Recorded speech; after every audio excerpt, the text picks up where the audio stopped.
नमस्कार, मैं हूं हेमंत चड़ार और आप देख रहे हैं Madhya Pradesh news channel the Bahujan news Damoh MP।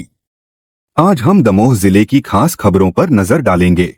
Damoh के सांस्कृतिक स्रोत एवं प्रशिक्षण केंद्र क्षेत्रीय केंद्र में स्वच्छता पखवाड़ा के तहत व्यापक श्रमदान कार्यक्रम आयोजित किया गया।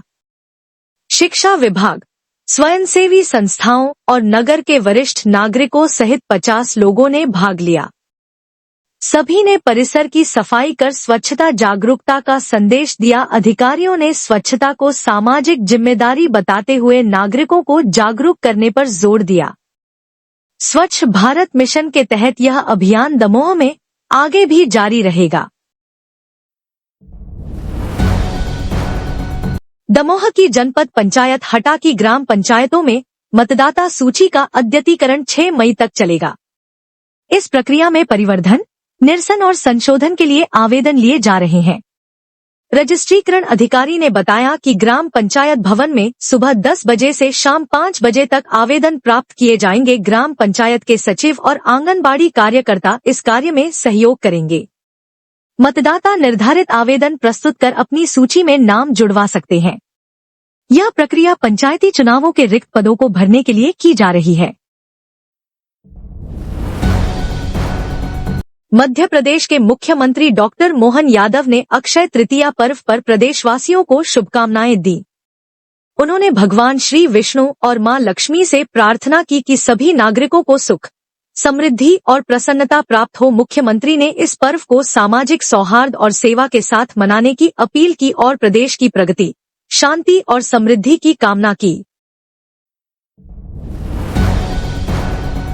मध्य प्रदेश के मुख्यमंत्री डॉक्टर मोहन यादव ने आयुष्मान भारत दिवस पर प्रधानमंत्री नरेंद्र मोदी का आभार व्यक्त किया। उन्होंने कहा कि प्रधानमंत्री जन आरोग्य योजना ने देश भर में गुणवत्तापूर्ण और सुलभ स्वास्थ्य सेवाएं प्रदान की हैं, जिससे नागरिकों का आर्थिक बोझ कम हुआ है। मुख्यमंत्री ने इस योजना को आरोग्यता का वरदान बताया और प्रदेशवासियों को आयुष्मान भारत दिवस की शुभकामनाएं दी। उन्होंने इसे स्वस्थ भारत समृद्ध भारत की संकल्पना साकार करने वाला अभियान बताया। मध्य प्रदेश के मुख्यमंत्री डॉक्टर मोहन यादव ने सागर जिले के मिनपानी में बनने वाले इस्कॉन मंदिर की वर्चुअली आधारशिला रखी। 50 करोड़ रुपए की लागत से बनने वाले इस मंदिर का भूमि पूजन उज्जैन से वीडियो कॉन्फ्रेंसिंग के माध्यम से हुआ। मुख्यमंत्री ने इसे सनातन संस्कृति का सूर्योदय बताते हुए कहा कि यह मंदिर धार्मिक और पर्यटन विकास को बढ़ावा देगा।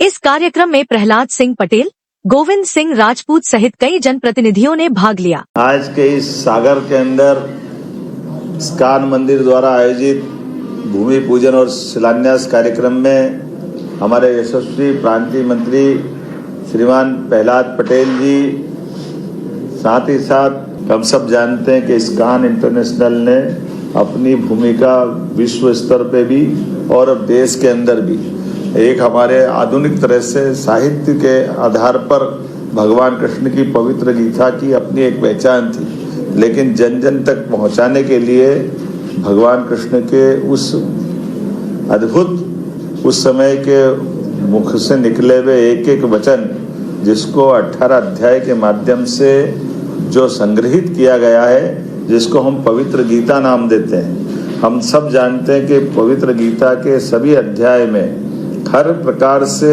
हमारे पूरे जीवन को, जीवन के निचोड़ को, हर हमारे मन में उठने वाले अलग अलग प्रकार के प्रश्नों के उत्तर उसमें बहुत सुंदर प्रकार से दिए हैं। कौन सा विषय छूटा है?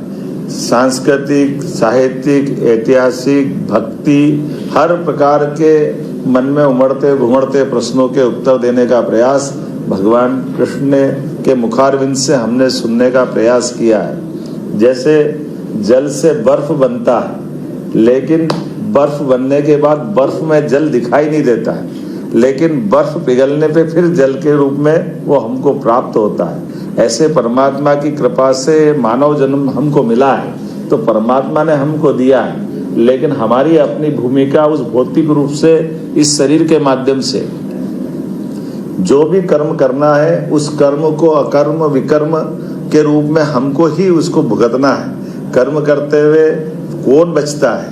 कर्म तो जो जिसका पिंड बना है वो सांस लेना, खाना पीना, सोना, ये भी एक कर्म है। लेकिन कर्म से तात्पर्य हमारे सदकर्मों से, और सदकर्म को कर्म के आधार पे हम कर्म के करते हुए उसका श्रेय न लें और वो श्रेय भगवान के ऊपर छोड़ दे, ये सच्चे अर्थों में विकर्म की श्रेणी में आता है।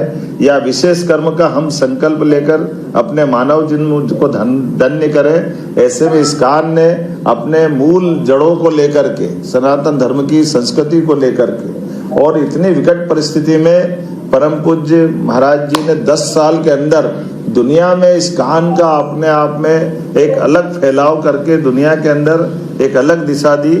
हमारे यहाँ भी सागर में आज ये नए सूर्य का उदय हो रहा है।